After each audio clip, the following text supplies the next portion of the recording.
m'appelle Rachida, donc je suis formatrice en alphabétisation à l'ASBL La Rue. Et donc l'ASBL travaille donc, enfin, on fait un travail en éducation permanente. On a différents secteurs et on est très proche donc de notre public. Et donc elle existe depuis 40 ans. Et donc ça a d'abord été une école des devoirs. Les parents étaient en demande donc pour apprendre le français. Et donc nous avons décidé de créer des cours d'alphabétisation.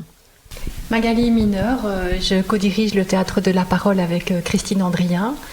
On existe depuis 20 ans et l'objet principal de notre association, c'est la tradition populaire orale, dont la mémoire collective, ce pourquoi nous avons développé des actions en éducation permanente, notamment. On a une école de formation à l'art de compter aussi, des ateliers, des spectacles, des créations. Voilà, diverses choses.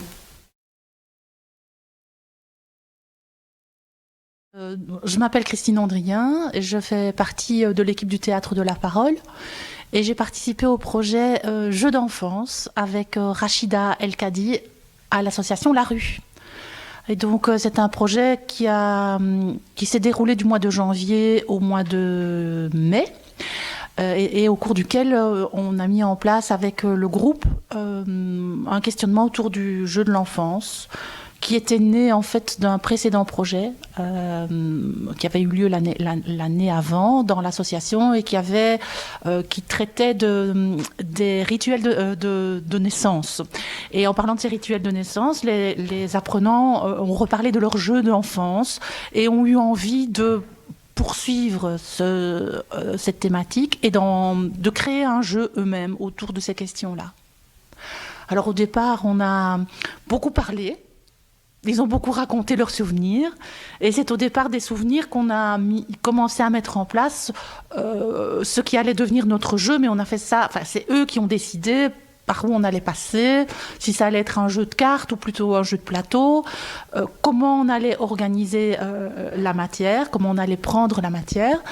On a été voir des expositions, on a été visiter une ludothèque où on a beaucoup joué. Et puis on a rencontré un artiste, un ébéniste, un artiste du bois, je dirais plutôt plus largement, Corrado, qui leur a montré ce qu'on pouvait faire avec des machines et du bois. Et donc, ben voilà, on a créé le plateau de jeu, créé les personnages. Enfin, ils ont créé le plateau de jeu, créé les personnages. On a abouti à une réalisation, une première étape de la réalisation pour le festival Art et Alpha. Et ensuite, on a poursuivi, on a terminé le jeu tous ensemble. Et on a testé ça avec les enfants de l'association. Donc il y a une rencontre c'était l'objectif, en fait, une rencontre intergénérationnelle autour des jeux de l'enfance. Est-ce qu'on joue encore avec nos enfants aujourd'hui ? C'était des questions qui sont nées. Et d'ailleurs, plusieurs apprenants nous ont dit que depuis ce projet, ils jouaient avec leurs enfants et ils prenaient du temps.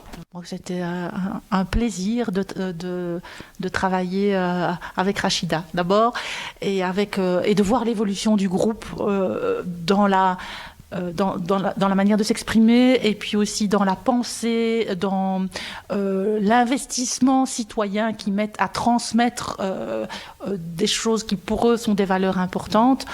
Et ça, c'était vraiment pour moi très gratifiant.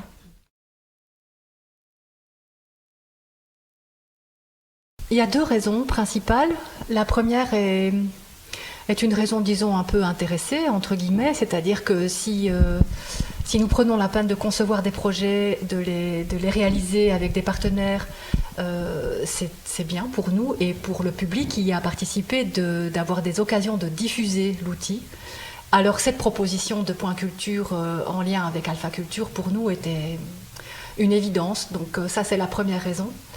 La deuxième raison, pour nous, c'est aussi le lien avec la thématique migrée. C'est-à-dire que dans cette thématique, il nous semble que la dimension de l'autre, avec un grand A, dans ce qu'il a de différent et de même, est essentielle et même sous-tend cette question-là. Donc on part du principe ici que si on ne sait pas qui est l'autre et qu'on a peur de l'autre ou qu'on a des a priori ou des idées toutes faites sur l'étranger ou ce qu'on ne comprend pas ou ce qu'on ne connaît pas, on a peut-être plus de difficultés à comprendre la migration. Et donc pourquoi des personnes décident d'aller vers l'autre, l'étranger, se déplacer, se quitter soi-même presque pour arriver à un autre horizon, à un avenir meilleur ou tendre vers des projets dont certains ont rêvé depuis toujours. Voilà la raison de notre participation à cette exposition. Moi, je rajouterais aussi, c'est pour échanger.